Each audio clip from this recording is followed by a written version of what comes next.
Hello, and welcome back to London Cycle Routes. Today, I'll be showing you how to cycle from Leytonstone in East London to Westminster in Central London. This ride takes about 50 minutes, and you can do the whole thing on quiet streets and protected cycle lanes. By public transport, the same journey also takes around 50 minutes, but requires a change of tube line, so riding this route might be a little bit more convenient. If you find this video useful or you just enjoy watching it, then don't forget to subscribe to the channel, as I try to post new videos just like it every week. I'd also like to say a massive thank you to everyone who supports the channel on Patreon. If you'd like to contribute as well, you can find a link in the description below the video. Alright, let's get going. So we're starting by the Leytonstone Tavern pub on Harrow Road, and we're going to duck straight down Woodhouse Road. The first part of this route weaves through quiet residential streets in low traffic neighbourhoods, and this is the South Leytonstone low traffic neighbourhood that was put in by Waltham Forest Council a couple of years ago. The conditions for cycling here are excellent, and that's because through traffic has been removed from these streets with a series of closures, mostly done by bollards. You can see one coming up just here. That prevents cars from driving through that junction and keeps the street quiet. We now find ourselves on Odessa Road, and for history buffs making this journey, this street is one of many in London named after battles in the Crimean War, in this case the 1854 bombardment of Odessa. If you watched my Kentish Town to Hampstead route earlier this year, you'll remember we also went down an Alma Street and an Inkerman Street, named after other battles. If you want a testament to how good the cycling conditions are here, check out this. We've got a little kid learning to cycle in the street, and these parents here just pushing a baby along in the middle of the street as well. These bollards and the low traffic neighbourhood generally really do quieten things down so much that anyone would feel comfortable cycling down here.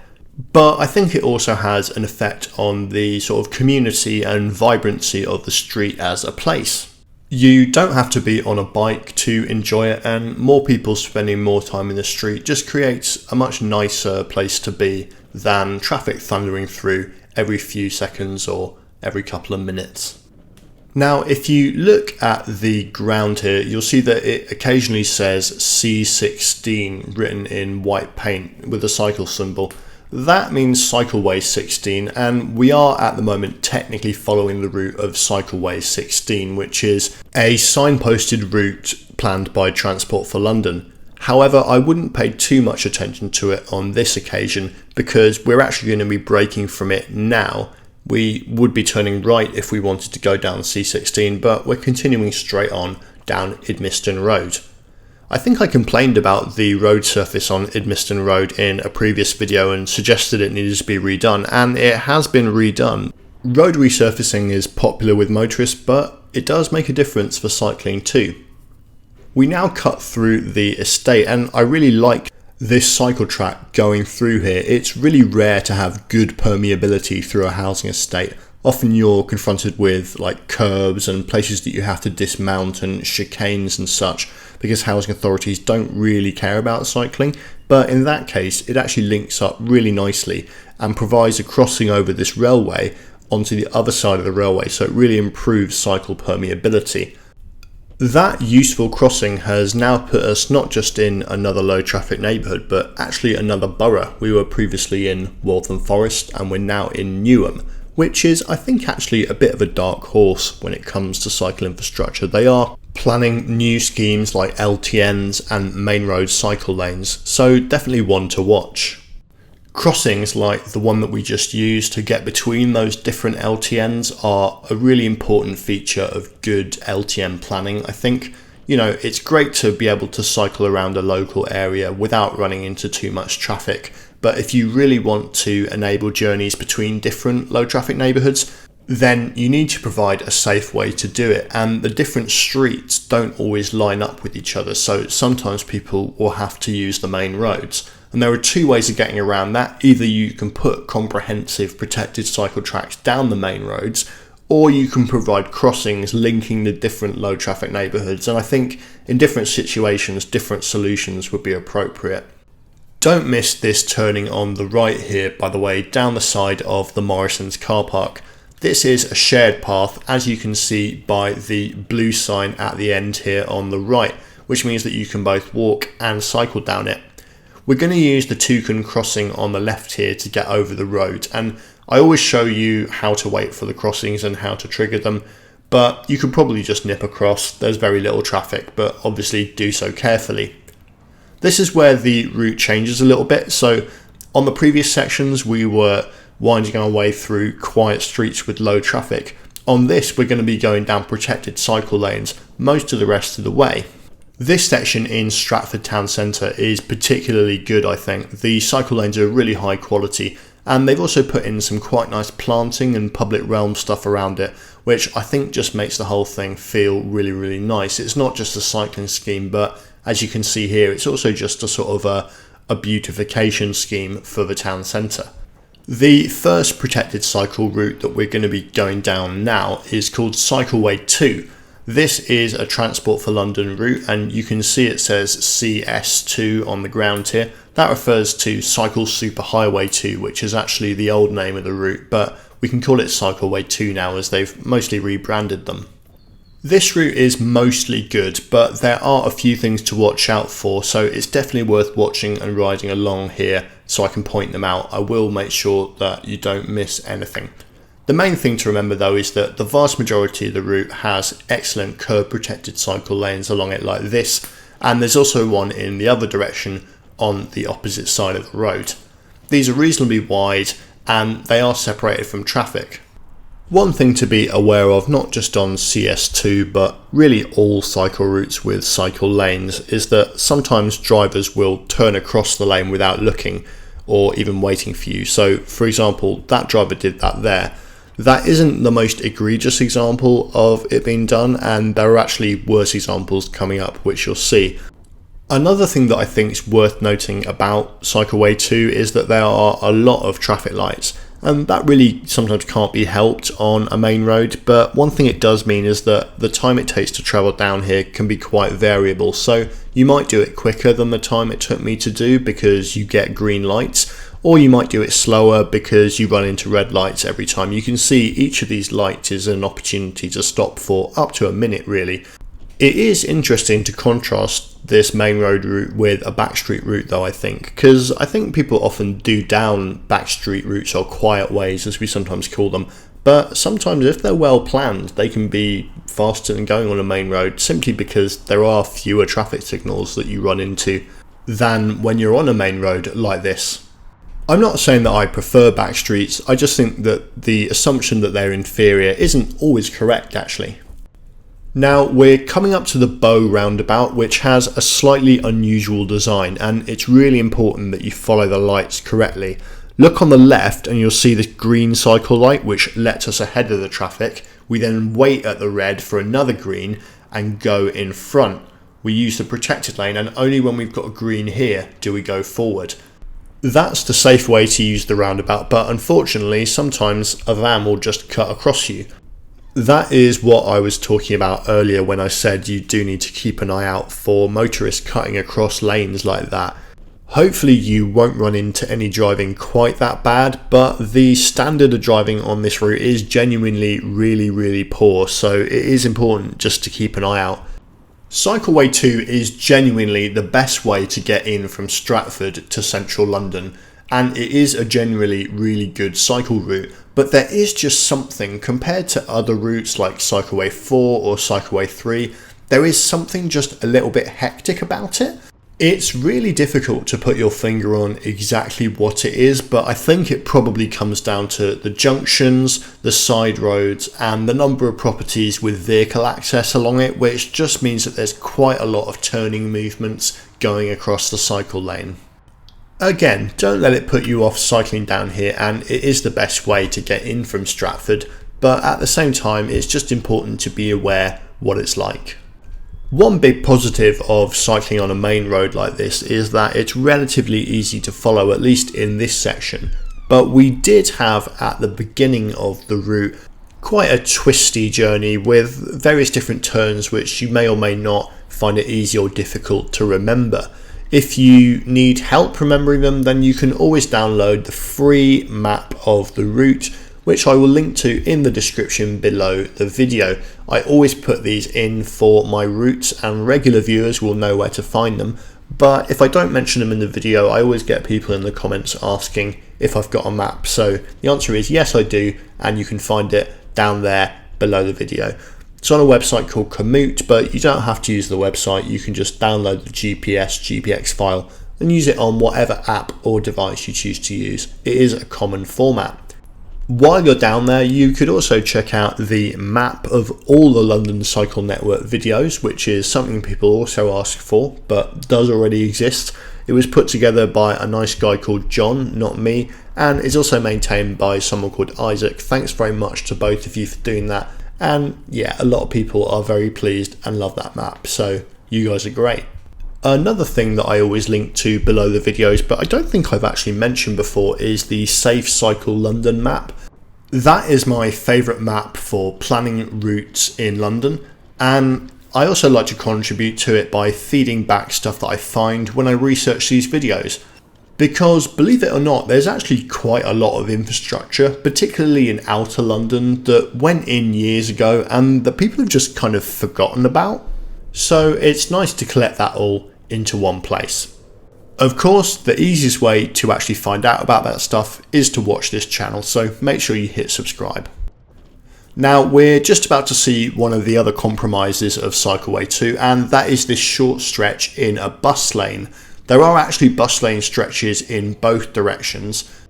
They are relatively short sections. As you can see, it's about to come to an end. The lanes are quite wide, and there are also no bus stops in the lanes, so generally it's not the worst experience ever. Obviously it would be great to have a protected lane there as well, but it doesn't really spoil the route, I think. It's just something to be aware of so you're not surprised when you come down here.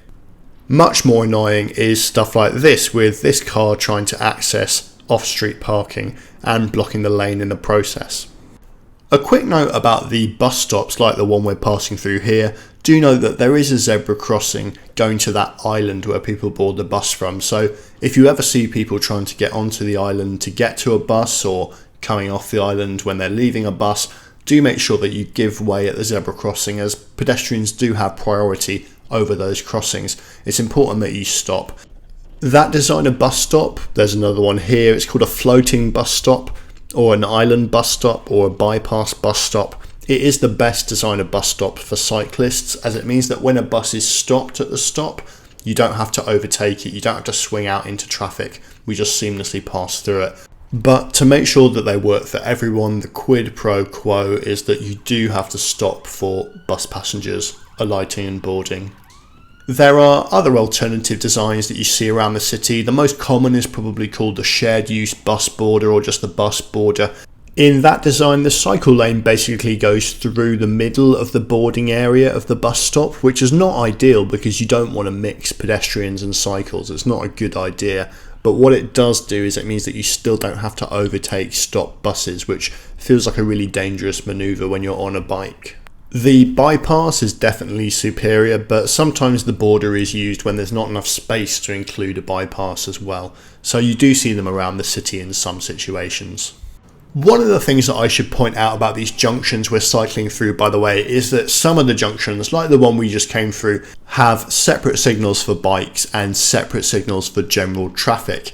It's actually not consistent. Sometimes you share a signal, sometimes you have a different one, but if you do get your own signal, it's really important that you follow the one for bikes, because if you proceed when it's not your green and it is the car's green, often you'll be faced with traffic turning across you as you go forward, which is obviously really dangerous and you don't want that. More generally, consistency is definitely something that we could do a lot better in London and the UK generally when it comes to cycling. Whether that's consistency about whether you share or get a separate signal, consistency about the design of junctions, consistency about the colour of cycle lanes, or just the way you're supposed to turn right.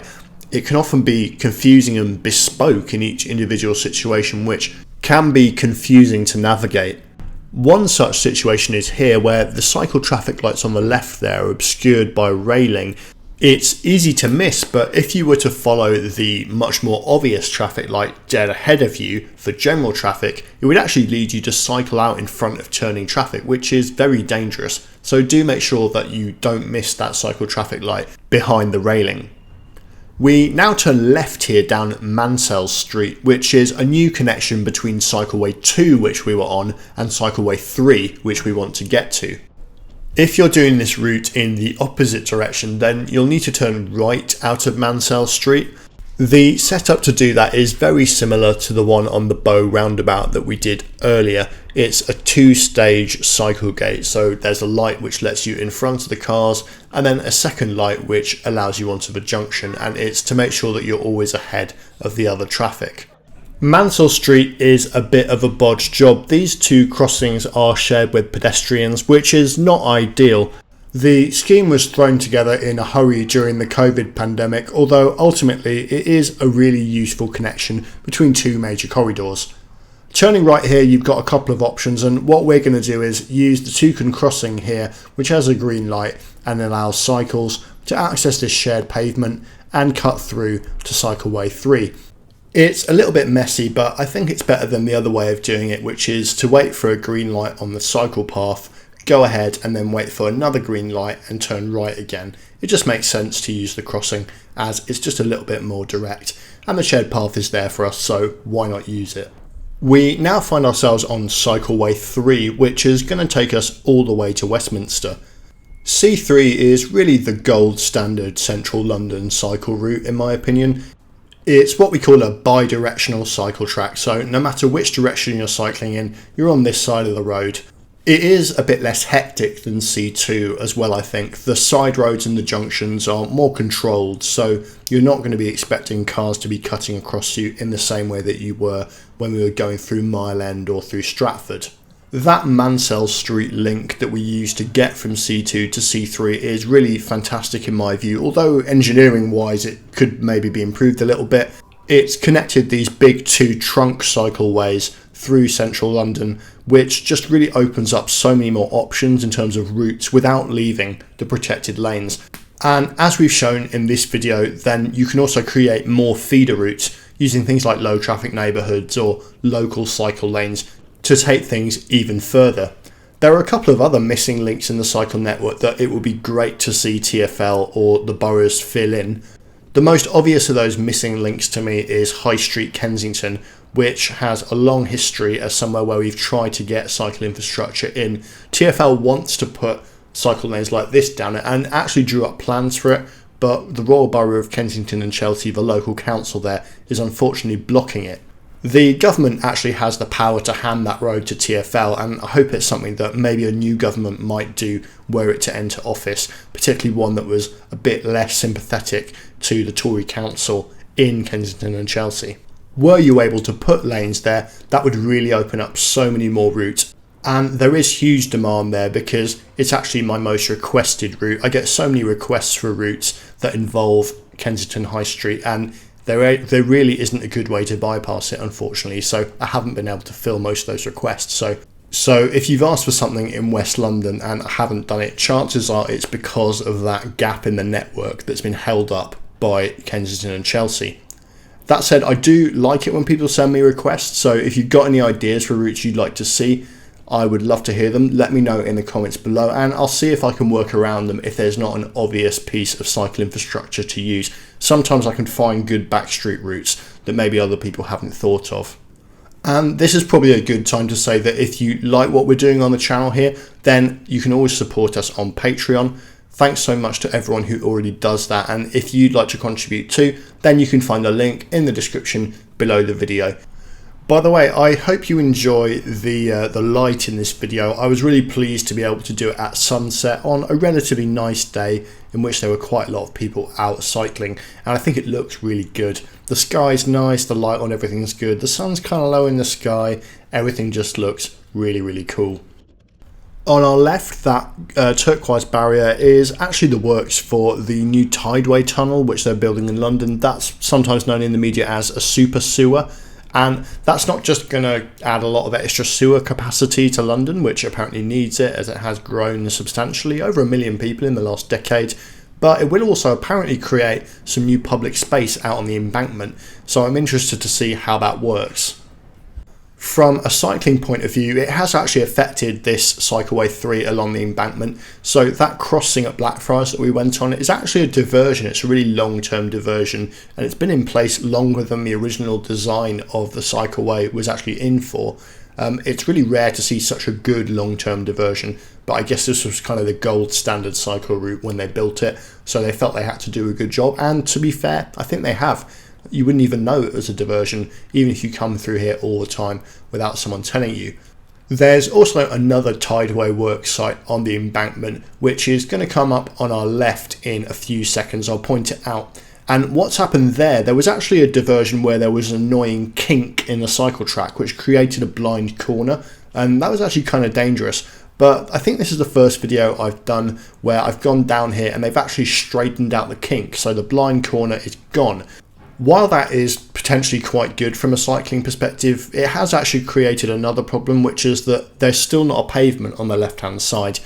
And I think it's made pedestrians more likely to walk in the cycle route as they can see where it is. So when you're proceeding here, just where the turquoise hoarding is, do be really careful, as people will try and step out into the road.